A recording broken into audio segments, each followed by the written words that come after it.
Hi friends, మా videos మీకు నచ్చితే మా ఛానల్ని సబ్స్క్రైబ్ చేసి బెల్ ఐకాన్ నొక్కండి. Thank you. Hi friends, Shri Gajanan Maharaj చరిత్ర రెండో భాగం మొదలు పెడదాం. విదర్భలో అక్షయ తృతీయ రోజు పెద్ద ఎత్తున సంబరాలు చేసుకుంటారు. ఒక అక్షయ తృతీయ నాడు స్వామి పిల్లలను పిలిచి తన పొగగొట్టం కోసం నిప్పు తెమ్మని అడిగారు. ఆ పిల్లలు నిప్పు కోసం ఇంటింటికి తిరిగి నిప్పు కంసాలి అంటే ఐరన్ స్మిత్ దగ్గర ఖచ్చితంగా ఉంటుందని ఆ ఊరి కంసాలి అయిన జానకిరామ్ ఇంటికి వెళ్లి అతన్ని నిప్పు అడిగారు. అందుకు జానకిరామ్, నేను అక్షయ తృతీయ నాడు ఎవరికీ నిప్పు ఇవ్వను, వెళ్ళండి అన్నాడు. ఆ పిల్లలు, నిప్పు ఎవరికనుకుంటున్నావు? గజానన్ మహారాజ్ గారి పొగాకు గొట్టం కోసం అన్నారు. అందుకు జానకిరామ్, ఏమిటి గజానన్ కా? అతన్ని నేను యోగే అనుకోను. అతనికి ఒక జాతి లేదు. ఎవరి చేతి తిండి అయినా తింటాడు, పొగాకు గంజాయి తాగుతాడు, నగ్నంగా ఉంటాడు, మురికి నీళ్లు తాగుతాడు, పిచ్చివాళ్ల ప్రవర్తిస్తాడు. ఆయన వెనకపడే బన్కట్లాల మూర్ఖుడు గాని నేను కాదు. అయినా ఆయనకి నిప్పు కావాలిస్తే ఆయన శక్తితో వెలిగించాలి గాని మాలాంటి వారి దగ్గర అడగడం ఎందుకు? పోండి అన్నాడు. నిరాశ చెందిన పిల్లలు బన్కట్లాల్ ఇంటికి వచ్చి జరిగిన విషయం శ్రీ గజానన్ మహారాజ్ గారికి చెప్పారు. గజానన్ మహారాజ్ వారు చెప్పిన విషయం విని నవ్వారు. తర్వాత బన్కట్లాల్ ని ఒక పుల్ల తీసుకుని వచ్చి పొగగొట్టం మీద పెట్టమన్నారు. అతడు అలా చేయగానే స్వామి గట్టిగా పీల్చారు. వెంటనే ఆ పుల్లకు నుప్పు అంటుకుని పొగగొట్టంలోని పొగాకు నుప్పు రాజుకుంది. ఆ రోజు అక్షయ తృతీయ అవడం వలన ప్రజలు చింతకాయ కూర చేసి స్నేహితులకు భోజనం పెడతారు. కంసాలి జానకిరామ్ కూడా చింతకాయ కూర వండి ఎందరో అతిథులను భోజనానికి ఆహ్వానించి చింతకాయ కూర వడ్డించాడు. ఆ కూరలో చిన్న పురుగులు కనిపించి అందరూ తిండి తినకుండా వెళ్లిపోయారు. జానకిరామ్ ఇది గజానన్ మహారాజ్ గారిని నిందించడం వల్లే జరిగింది అని అర్థమై ఆయన కాళ్ల మీద పడి క్షమాపణ అడిగాడు. నేను చేసిన తప్పు వలన చింతకాయ కూర పురుగులు పట్టి కంపు కొడుతున్నది అన్నాడు. స్వామి నవ్వి, నువ్వు అబద్ధం చెప్తున్నావు, కూర బానే ఉంది అన్నారు. అతను చెప్పేది నిజమని నిరూపించటానికి ఆ గిన్నె మూత తీసి చూపించబోయాడు. ఆ కూరలో పురుగులు లేవు, మంచి వాసన వస్తాంది. ఒకరోజు చందు అనే భక్తుడు మామిడి పండ్లు సమర్పిస్తే, స్వామి నాకు మామిడి పండ్లు వద్దు, మీ ఇంటి నుంచి 2 కజ్జికాయలు కావాలి అన్నారు.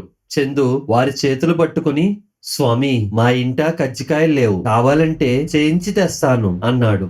అందుకు స్వామి, నాకు తాజావి వద్దు, మట్టి కుండలో నిలవ ఉంచిన 2 కజ్జికాయలే కావాలి అన్నారు. చేసేది లేక చందు ఇంటికి వెళ్లి శ్రీ గజానన్ మహారాజ్ గారు చెప్పింది అతని భార్యకు చెప్పాడు. అప్పుడు ఆమె, 1 నెల క్రితం అక్షయ తృతీయ రోజున కజ్జికాయలు చేశాము, ఒకవేళ మిగిలిన అవి గట్టిపడిపోయి ఉంటాయి. ఆ రోజు చేసినవి ఏమైనా మిగిలి ఉంటే ఆ కుండలో ఉంటాయి అని కుండ తెరిచింది. అందులో 2 కజ్జికాయలు ఉన్నాయి. అవి కూడా తాజాగా ఉండటం గమనించి వారు ఆశ్చర్యపోయారు. చందు వెంటనే వెళ్లి వాటిని స్వామికి సమర్పించాడు. శ్రీ గజానన్ మహారాజ్ అడవుల్లో తిరుగుతూ ఉండేవారు.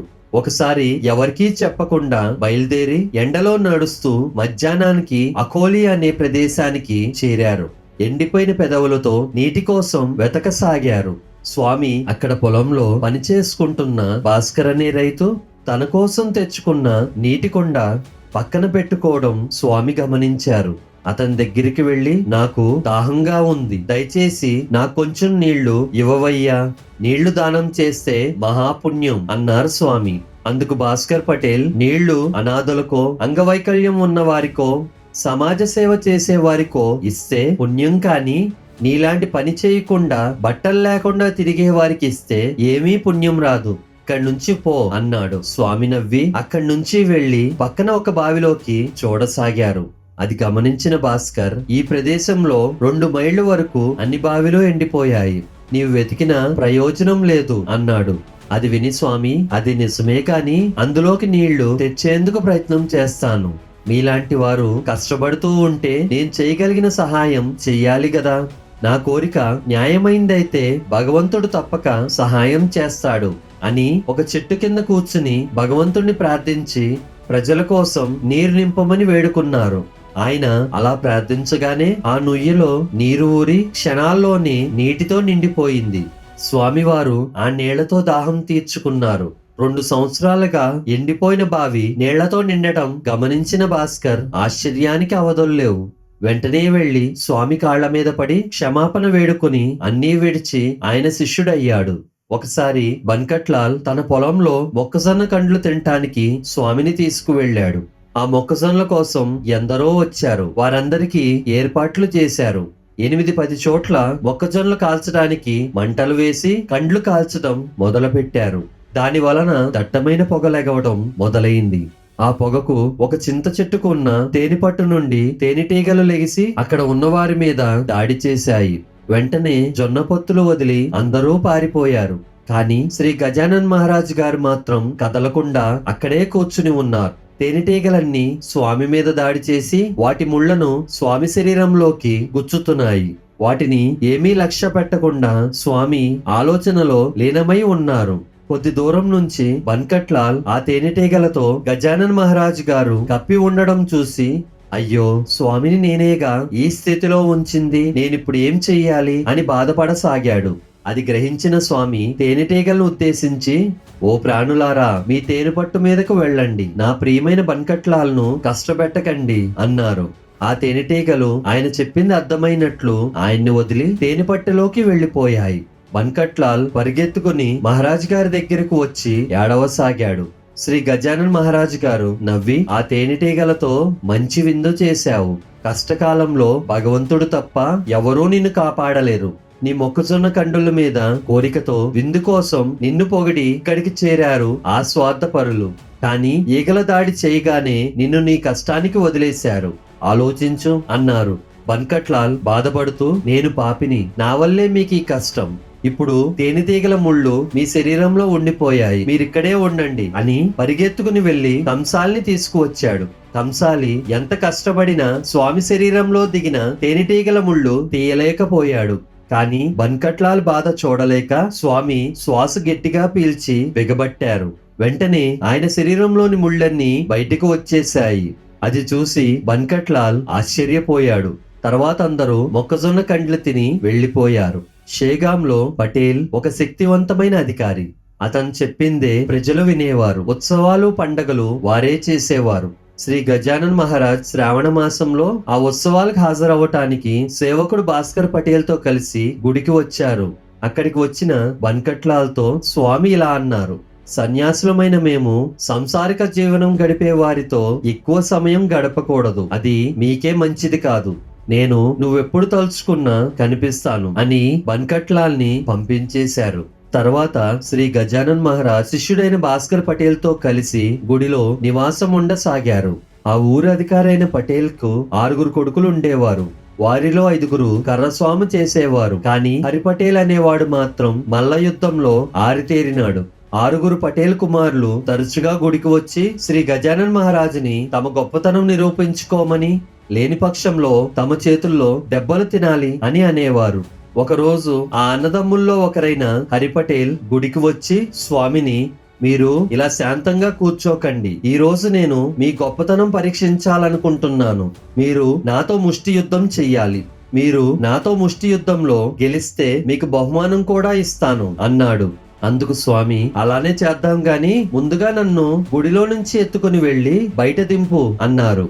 హరిపటేల్ సన్నగా ఉండే ఈ సాధువుని ఎత్తడానికి ఒక చెయ్యి చాలు అనుకుని స్వామిని ఎత్తడానికి ప్రయత్నం చేయసాగాడు. అతని శక్తినంతా వినియోగించి ప్రయత్నం చేసిన స్వామిని కదిలించలేకపోయాడు. హరిపటేల్కు స్వామి సామాన్యులు కారని అర్థమై ఆయన పాదాల మీద పడి శరణం వేడాడు. అప్పుడు గజానన్ మహారాజ్, అయితే నువ్వు ఓడిపోయినట్లు ఒప్పుకుంటున్నావా అని అడిగారు. హరిపటేల్, ఓడిపోయాను స్వామి అన్నాడు. అప్పుడు గజానన్ మహారాజ్, నా బహుమానంగా ఈ ఊరి పిల్లల్ని ముష్టి యుద్ధంలో బలవంతులుగా తీర్చిదిద్దుతానని మాట ఇవ్వు అన్నారు. హరిపటేల్ అలానే మాట ఇచ్చాడు. ఒకసారి పటేల్ సోదరులు, ఈ రోజు ఆ కపట సన్యాసి విషయం తేల్చేద్దాం అని గుడికి వచ్చి స్వామితో ఇలా అన్నారు, స్వామి, మీరు నిజమైన యోగి అయితే మేం మిమ్మల్ని కొడతాం. మేం మిమ్మల్ని కొడితే ఆ దెబ్బలు మీకు తగలకూడదు, చూద్దాం అని చెప్పి చెరుకు గెడ్డలతో స్వామిని కొట్టడం మొదలుపెట్టారు. పక్కన ఉన్న భాస్కర్ పటేల్ స్వామిని కొట్టవద్దని వేడుకోసాగాడు. కానీ వారు వినలేదు. వారు కొడుతూ ఉంటే స్వామి శాంతంగా గన్ గన్ గనాత బోతే అంటూ దెబ్బలు తినసాగారు. హరిపటేల్ అలాగే భాస్కర్ పటేల్ బాధపడుతూ చూడసాగారు. సోదరులు కొట్టి కొట్టి చెరుకులు విరిగిపోతే కొత్త చెరుకులు తీసుకుని మరి వాటితో కొడుతూనే ఉన్నారు. కొంత సమయం తర్వాత కొట్టి కొట్టి వారందరూ అలసిపోయి ఆపేశారు. తర్వాత చూస్తే స్వామి మీద ఒక దెబ్బ గుర్తు కూడా లేదు. వారు గజానన్ మహారాజ్ శక్తిని అర్థం చేసుకుని ఆయన పాదాల మీద పడి క్షమించమని ప్రాధేయపడ్డారు. అప్పుడు గజానన్ మహారాజ్, అయ్యో నన్ను కొట్టి మీరందరూ అలసిపోయారు, ఉండండి అని చెరుకులను చేత్తో పిండి చెరుకు రసం వారికి ఇచ్చారు. ఈ లీల ఊరంతా పాకింది. ఊరివారు వచ్చి స్వామిని దర్శించుకోసాగారు. ఇది విని కాండ్పాటేలు వచ్చి, స్వామి మీకు శక్తులు ఉన్నాయని చెప్పుకుంటున్నారు. నేను ఈ ఊర్లో శ్రీమంతుణ్ణి, కానీ నాకు సంతానం లేదు. మీరు నన్ను దీవించి నాకు సంతానం అనుగ్రహించగలరా అని వేడుకున్నాడు. అందుకు స్వామి, నీవు స్వయం కృషి, అధికారం, ధనాన్ని నమ్ముకున్నావు. కానీ ఇవన్నీ దైవం దయ ముందు అల్పాలని గుర్తించు.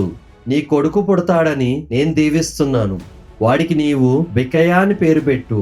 నీకు సంతానం ఇవ్వడం అనేది నా చేతుల్లో లేదు, కానీ నీ కోరిక తీర్చమని భగవంతుణ్ణి నేను అర్థిస్తాను. నీ కొడుకు పుడితే దానికి బదులుగా కృతజ్ఞతగా ఊళ్ళో బ్రాహ్మణులందరికీ మామిడి పండు రసం తాగించాలి అన్నారు. గజానన్ మహారాజ్ చెప్పినట్లే పటేల్కు కొడుకు పుడితే అతనికి బికియా అని పేరు పెట్టి బ్రాహ్మణులకు మామిడి రసం తాగించాడు. షేగాంక్ ఉత్తరాన ఒక తోట ఉంది. అక్కడ పుష్కలంగా కూరగాయలు పండేవి. ఆ తోటలో ఒక వేప చెట్టు కింద శివమందిరం ఉంది. ఆ తోట కృష్ణాజీ పాటేల్ది. కొన్ని రోజుల తర్వాత గజానన్ మహారాజ్ ఆ తోటకు వెళ్లి కృష్ణాజీతో, శివుడు ఈ తోటలో నివసిస్తున్నాడు, అందుకే నాకు ఆయన దగ్గర ఉండటానికి చిన్న మందిరం కట్టించు అన్నారు. కృష్ణాజీ వెంటనే స్వామి కోసం ఒక చక్కని పందిరి కట్టించాడు. అక్కడ స్వామి అవసరాలు తీర్చడానికి వారితో పాటు భాస్కర్, తుకారాం ఉండేవారు. ఒకరోజు కృష్ణాజీ స్వామి సేవ చేసుకుంటూ ఉంటే 20 మంది సన్యాసులు అక్కడికి వచ్చారు. వారు కృష్ణాజీతో, మేము శ్రీ బ్రహ్మగిరి మహారాజ్ గారి శిష్యులం, స్వామి కూడా మాతో వచ్చారు. మేము 3-4 రోజులు ఇక్కడే ఉంటాము. మాకు తినటానికి ఏర్పాట్లు చేసే అవకాశం ఆ భగవంతుడు మీకిచ్చారు అన్నారు. కృష్ణాజీ వారి భోజన ఏర్పాట్లు చేశాడు. ఆ రోజు సాయంత్రం శ్రీ బ్రహ్మగిరి అక్కడ చేరిన ఊరివారి ముందు నుంచుని గీత బోధించటం మొదలుపెట్టాడు. గీతలో శ్లోకాలు చెప్తూ, శరీరం కన్నా ఆత్మ గొప్పది, శరీరం వల్ల ఉపయోగం లేదు, అసలైన యోగిని అగ్ని కూడా ఏమీ చేయలేదు అని చెప్పసాగాడు. గజానన్ మహారాజ్ తనలో తాను నవ్వుకుంటూ తన పొగాకు గొట్టం వెలిగించమని చెప్పారు.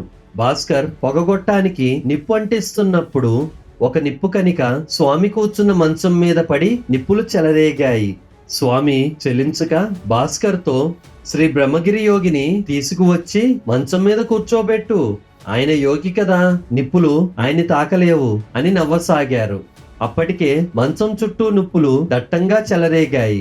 బలవంతుడైన భాస్కర్ బ్రహ్మగిరిని పట్టుకుని మంచం దగ్గరకు తీసుకువచ్చాడు. బ్రహ్మగిరి భయంతో వణుకుతూ, నన్ను ఆ మంచం మీదకు తొయ్యవద్దు, నేను బ్రతకను, అగ్ని వలన నేను భస్మమైపోతాను అని భయంతో కంపిస్తూ, స్వామి నన్ను క్షమించండి, మేము సన్యాసులం కాము, ఈ వేషం వేసుకుంటే ఉచితంగా తిండి, గౌరవం దొరుకుతాయని సుఖాల కోసం ఇలా తిరుగుతున్నాము, మమ్మల్ని వదలమని చెప్పండి అన్నాడు. గజానన్ మహారాజ్ ఆ నిప్పుల్లోనే శాంతంగా కూర్చుని అతన్ని క్షమించారు. తర్వాత ఊరివారి అభ్యర్థన చేయటం వలన ఆయన తగలబడుతున్న మంచం మీద నుండి దిగివచ్చారు. అగ్ని వలన ఆయన శరీరం మీద ఎటువంటి గాయాలు అవకపోవడం చూసి భక్తులు ఆయన శక్తికి, స్థితికి ఆనందపడ్డారు. ఇక్కడితో శ్రీ గజానన్ మహారాజ్ గారి చరిత్ర 2వ భాగం పూర్తయింది. మళ్ళీ శ్రీ గజానన్ మహారాజ్ గారి చరిత్ర 3వ భాగంతో మొదలు పెడతాం. Bye friends.